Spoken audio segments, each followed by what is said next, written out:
Halo, perkenalkan nama saya Magistresi Purba dengan NPM A1E021042, Prodi Pendidikan Fisika. Di dalam video ini, saya akan membuat video pembelajaran tentang konsep dasar manajemen pendidikan, mata kuliah pengelolaan pendidikan. Dosen pengampu yaitu Dr. Andri Setiawan, MPD. Sekian dari hasil perkenalan saya. Selanjutnya saya akan membahas konsep dasar manajemen. Pertama, saya akan membahas apa itu arti dari manajemen pendidikan. Di sini terlebih dahulu kita akan membahas apa pengertian dari kata manajemen. Manajemen berasal dari bahasa Latin dari kata manus, yang artinya tangan, dan ejer yang berarti melakukan. Kata-kata ini digabung menjadi manajer, yang bermakna menangani sesuatu, mengatur, membuat sesuatu menjadi seperti apa yang diinginkan dengan mendayagunakan seluruh sumber daya yang ada. Pengertian yang diambil menurut Asmendri 2012, sedangkan menurut Harsey dan Blackhart tahun 1988, manajemen itu merupakan proses bekerja sama antara individu dan kelompok serta sumber daya lainnya dalam mencapai tujuan organisasi adalah sebagai aktivitas manajerial. Manajemen dalam artian sempit yaitu sebagai penyusunan dan pencatatan data dan informasi secara sistematis dengan tujuan supaya dapat menyediakan keterangan serta memudahkan memperolehnya kembali secara keseluruhan dalam hubungan satu sama lainnya. Manajemen itu merupakan ilmu dan seni dalam mengatur, mengendalikan, mengkomunikasikan, serta memanfaatkan semua sumber daya yang ada dalam organisasi dengan memanfaatkan fungsi-fungsi manajemen. Fungsi-fungsi manajemen tersebut terdiri dari planning, organizing, actuating, serta controlling, supaya agar organisasi dapat mencapai tujuan secara efektif dan efisien. Itu merupakan pengertian dari kata manajemen. Selanjutnya, pengertian dari kata pendidikan. Pendidikan merupakan atau education, yaitu secara sistematik berasal dari bahasa Yunani, yaitu paidagogia, yang berarti pergaulan dengan anak-anak. Pedagogos merupakan seorang nelayan atau bujang dalam zaman Yunani kuno yang pekerjaannya menjemput dan mengantar anak-anak ke sekolah dan dari sekolah. Selain itu, di rumahnya anak tersebut selalu dalam pengawasan dan penjagaan para paedagogos. Istilah ini berasal dari kata paedos yang berarti anak dan agogos yang berarti membimbing atau memimpin. Menurut Langeveld tahun 1971, pendidikan merupakan setiap usaha, pengaruh, perlindungan, dan bantuan yang diberikan kepada anak tertuju kepada pendewasaan anak itu, atau lebih tepat membantu anak agar cukup cakap melaksanakan tugas hidupnya sendiri. Pengaruh ini biasanya datang dari orang dewasa. Dalam perspektif keindonesiaan, pengertian, fungsi, dan tujuan pendidikan terdapat dalam Undang-Undang Sistem Pendidikan Nasional Nomor 20 Tahun 2003 Pasal 1 dan 3 yang berisikan pendidikan merupakan usaha sadar atau terencana untuk mewujudkan suasana pembelajaran dan proses belajar agar peserta didik aktif mengembangkan potensi dirinya agar memiliki kekuatan spiritual keagamaan, pengendalian diri, kepribadian, kecerdasan serta akhlak mulia, serta keterampilan yang dibutuhkan oleh dirinya, masyarakat, bangsa, dan negara. Pendidikan nasional berfungsi mengembangkan kemampuan dan membentuk watak serta peradaban bangsa yang bermartabat dalam rangka mencerdaskan kehidupan bangsa, bertujuan untuk berkembangnya potensi peserta didik agar menjadi manusia yang beriman dan bertakwa kepada Tuhan Yang Maha Esa, berakhlak mulia, sehat, berilmu, cakap, kreatif, mandiri, dan menjadi warga negara yang demokratis serta bertanggung jawab. Setelah kita mendapatkan pengertian dari kata manajemen dan pendidikan, kita dapat mengartikan dari kata manajemen pendidikan.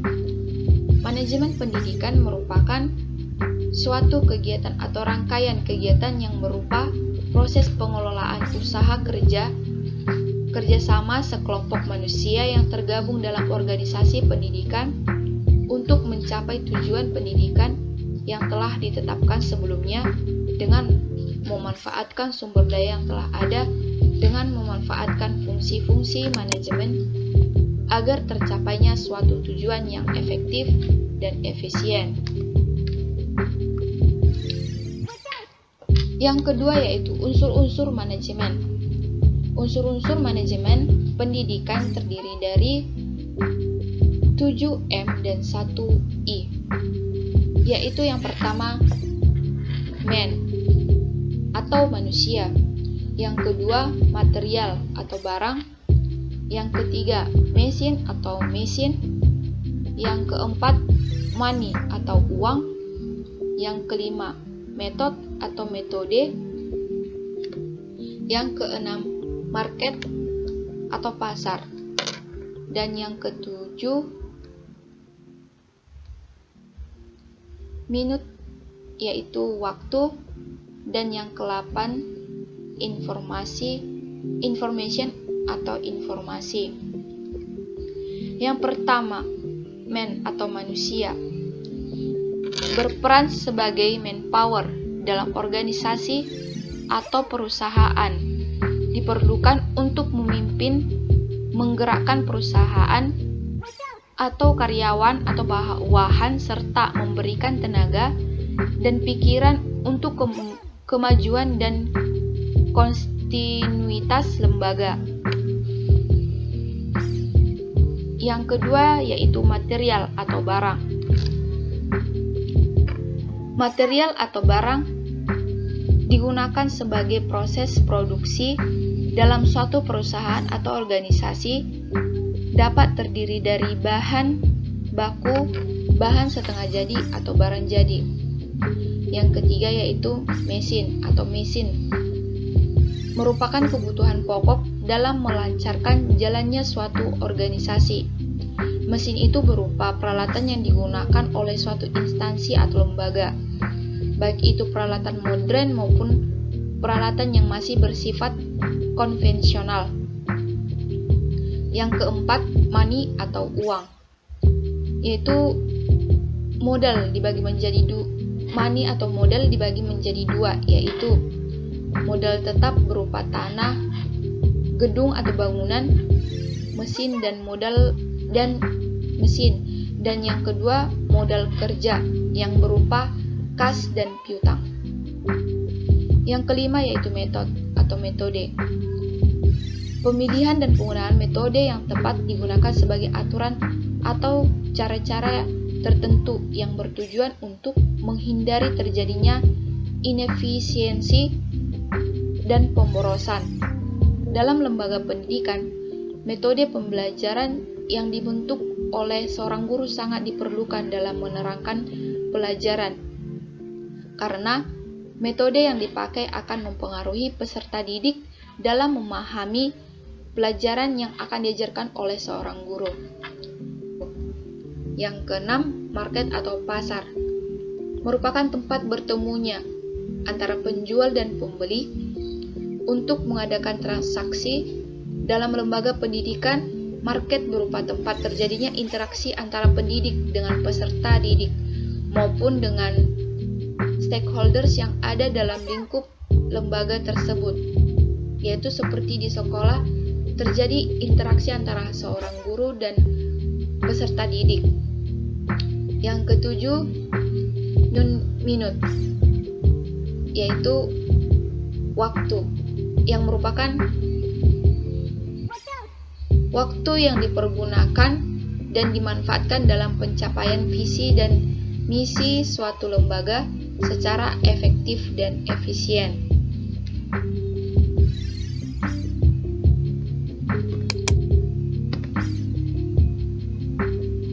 Dalam teori organisasi klasik yang pertama kali diperkenalkan oleh Weil tahun 1949, manajemen membahas hal-hal sebagai berikut, yaitu yang pertama teknikal, yaitu kegiatan memproduksi dan mengorganisasikannya dalam kaitannya dengan pendidikan. Lembaga pendidikan melakukan kegiatan menghasilkan lulusan lembaga pendidikan yang siap bekerja. Yang kedua, komersial, yaitu kegiatan membeli bahan dan menjual produk.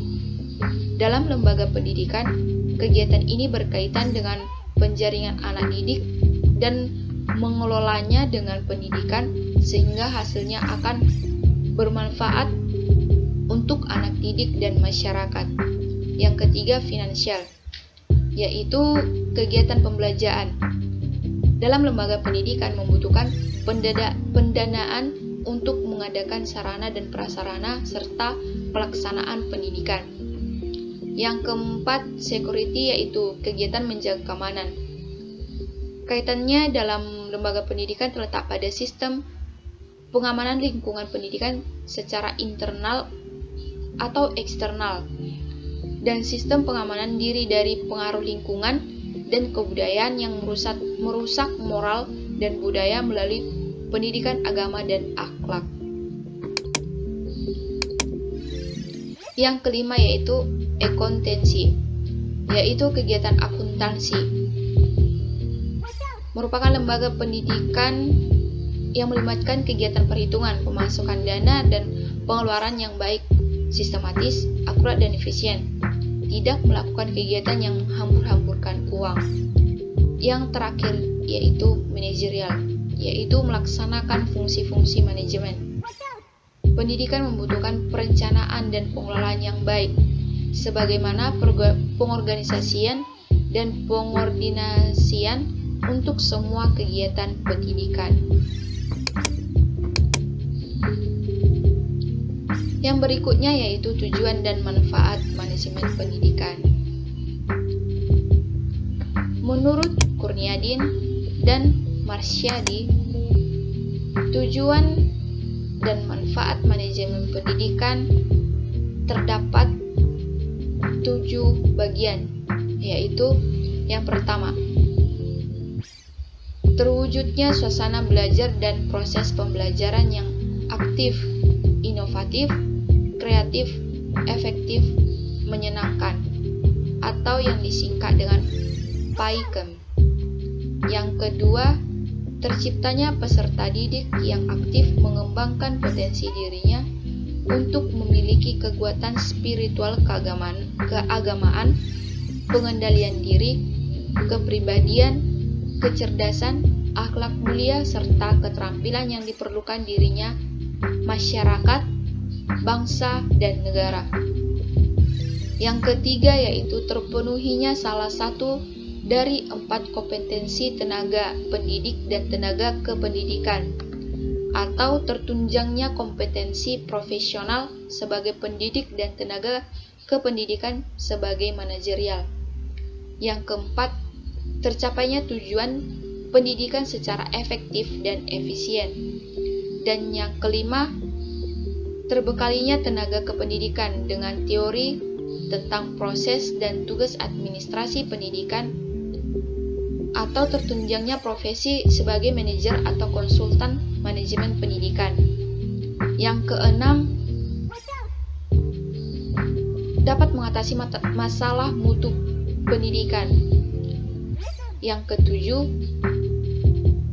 terciptanya perencanaan pendidikan yang merata, bermutu, relevan, dan akuntabel serta meningkatnya citra pendidikan yang positif.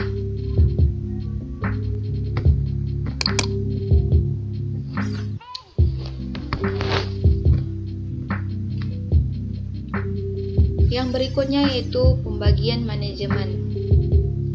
Manajemen terdiri dari 3 bagian, yaitu yang pertama manajemen puncak atau top manajemen, yang disebut juga dengan manajemen institusional eksekutif, terdiri dari Dewan Direktur, Direktur Utama atau Chief Executive Officer atau CEO.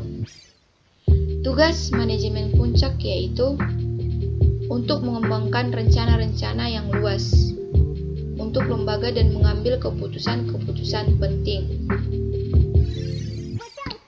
Yang kedua yaitu manajemen menengah atau middle management, disebut juga dengan manajemen administratif, yang terdiri dari pemimpin pabrik atau para manajer divisi atau division manager. Tugas dari manajemen menengah yaitu atau middle management bertanggung jawab untuk mengembangkan rencana-rencana operasional yang lebih luas dan menerapkan rencana yang dibuat oleh manajer puncak, dan yang terakhir yaitu manajemen pelaksana atau operating management, yang disebut juga dengan manajemen penyedia atau supervisory management. Tugasnya yaitu bertanggung jawab untuk melaksanakan rencana-rencana yang dibuat oleh para manajer menengah.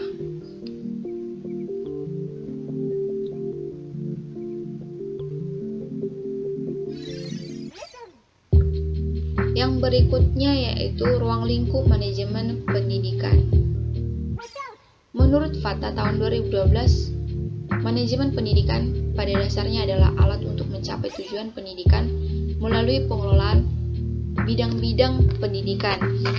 Sedangkan menurut Barahudin tahun 2010, ruang lingkup manajemen pendidikan antara lain terdiri dari manajemen kurikulum, yang kedua manajemen personalia, yang ketiga manajemen peserta didik, yang keempat manajemen sarana dan prasarana, yang kelima manajemen keuangan atau pembiayaan, yang keenam manajemen administrasi, yang ketujuh manajemen humas, yang kedelapan manajemen layanan khusus. Manajemen kurikulum merupakan seperangkat rencana dan pengaturan mengenai tujuan, isi, dan bahan pelajaran yang digunakan sebagai pedoman penyelenggaraan kegiatan pembelajaran dalam mencapai tujuan pendidikan secara efektif dan efisien. Manajemen ini merupakan sistem pengelolaan atau penataan terhadap kurikulum secara kooperatif dan komprehensif, sistematik yang dijadikan acuan oleh lembaga pendidikan dalam rangka mewujudkan tercapainya tujuan kurikulum atau tujuan pendidikan. Yang kedua yaitu manajemen personalia, yang merupakan serangkaian proses kerja sama mulai dari perencanaan, pengorganisasian, penggerakan, dan pengawasan dalam bidang personalia dan memendayagunakan sumber daya yang ada secara efektif dan efisien sehingga semua personil sekolah menyumbang secara optimal bagi pencapaian tujuan pendidikan yang telah ditetapkan. Personalia sekolah meliputi guru dan pegawai lainnya. Personalia sekolah dapat dibedakan atas tenaga kependidikan dan non-kependidikan. Tenaga kependidikan terdiri atas tenaga pendidik, pengelola satuan pendidik, pemilik, pengawas, peneliti, dan pengembang di bidang pendidikan, pustakawan, laboran, teknisi sumber belajar, dan pengajar. Tenaga pendidik terdiri atas pembimbing, pengajar, dan pelatih. Dan pengelola satuan pendidikan terdiri atas kepala sekolah, direktur, ketua, rektor, dan pemimpin satuan pendidikan luar sekolah. Yang ketiga yaitu manajemen peserta didik, yang merupakan upaya penataan peserta didik dimulai dari masuk sampai dengan mereka lulus sekolah dengan cara memberikan layanan sebaik mungkin pada peserta didik. Tujuan manajemen peserta didik adalah mengatur kegiatan-kegiatan peserta didik agar kegiatan tersebut menunjang proses pembelajaran sehingga dapat berjalan lancar, tertib, dan teratur serta dapat memberikan kontribusi bagi pencapaian tujuan yang ditetapkan. Yang keempat merupakan manajemen sarana dan prasarana, yang merupakan suatu kegiatan bagaimana mengatur dan mengelola sarana dan prasarana pendidikan secara efisien dan efektif dalam rangka pencapaian tujuan yang telah ditetapkan. Secara umum, proses kegiatan manajemen sarana dan prasarana meliputi perencanaan, pengadaan, pengawasan, penyimpanan, inventarisasi, penghapusan, dan penataan. Yang kelima yaitu manajemen keuangan atau pembiayaan. Manajemen keuangan atau pembiayaan adalah serangkaian kegiatan perencanaan melaksanakan dan mengevaluasi serta mempertanggungjawabkan pengelolaan dana secara transparan kepada masyarakat dan pemerintah. Pengelolaan keuangan yang baik dalam lembaga akan meningkatkan efisiensi penyelenggaraan pendidikan.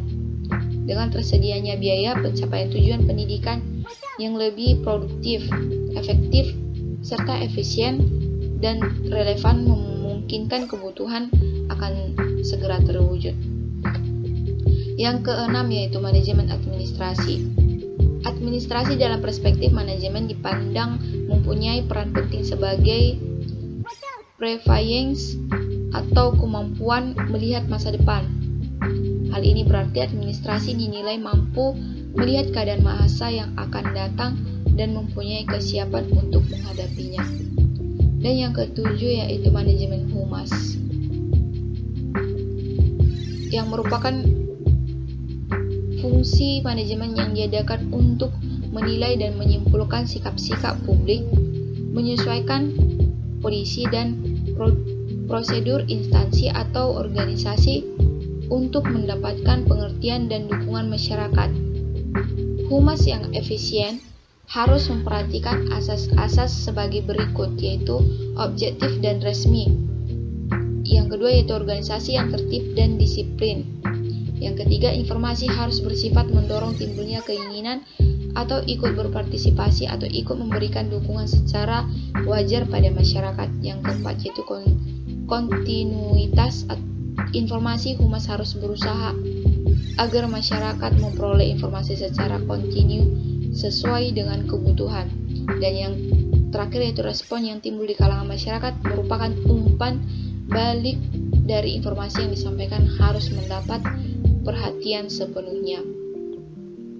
Dan yang terakhir yaitu manajemen layanan khusus. Layanan khusus adalah suatu usaha yang tidak secara langsung berkenaan dengan proses belajar mengajar di kelas, tetapi secara khusus diberikan oleh pihak sekolah kepada para siswanya agar mereka lebih optimal dalam melaksanakan proses belajar. Yang berikutnya yaitu prinsip-prinsip manajemen pendidikan. Douglas merumuskan prinsip-prinsip manajemen pendidikan sebagai berikut, yaitu memprioritaskan tujuan di atas kepentingan pribadi dan kepentingan mekanisme kerja. Yang kedua yaitu mengkoordinasikan wewenang dan tanggung jawab.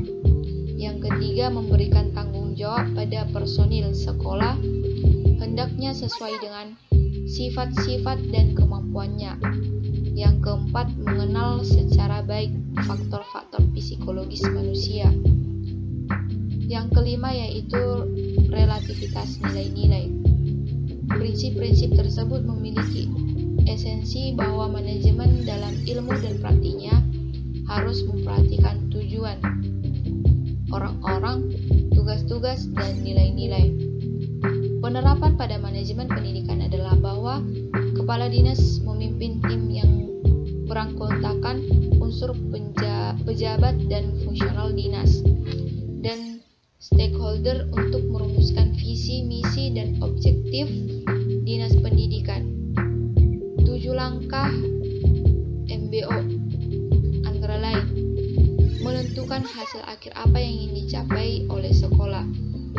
Yang kedua, menganalisis apakah hasil itu berkaitan dengan tujuan sekolah. Yang ketiga, merunding untuk meletakkan sasaran-sasaran yang dibutuhkan. Yang keempat, menetapkan kegiatan apa yang tepat untuk mencapai sasaran. Yang kelima, menyusun tugas-tugas untuk mempermudah mencapai sasarannya.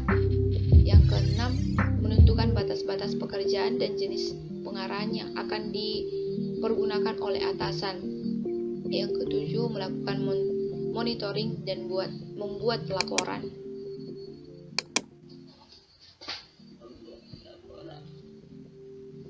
Sekian dari hasil pembahasan yang saya buat tentang konsep dasar manajemen. Jika ada perkataan yang salah, saya minta maaf. Sekian dan terima kasih.